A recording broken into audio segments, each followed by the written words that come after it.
টুইটারের মালিক এখন Saudi Prince. চলুন ফ্রিকি নিউজে জেনে নেই এই সম্পর্কে বিস্তারিত।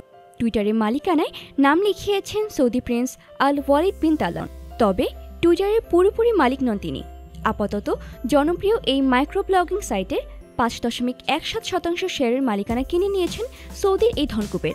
এখন থেকে টুইটারের মালিকানার সারিতে শক্তভাবে তার নামটিও উঠে আসছে বলে নিশ্চিত করেছে সংবাদ সংস্থা CNN।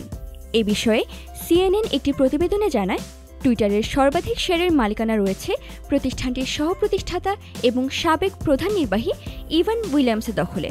তারপরেই উঠে আসছে সৌদির এই কোটিপতির নাম। গত ৬ সপ্তাহে টুইটারের ৩৫০ কোটি শেয়ার ক্রয় করে নিয়েছেন তিনি।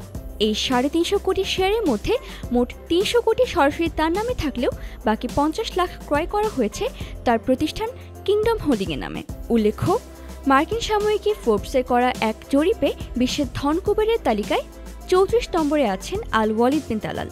তবে শুধু টুইটারের নয়, city group, media group, time Warner এবং ডিজনির মতো পৃথিবীর শীর্ষ প্রতিষ্ঠানগুলোর শেয়ার মালিকানাতেও রয়েছে আরবের এই ধনকুবেরের নাম। এতক্ষণ আমাদের সাথে থাকার জন্য ধন্যবাদ।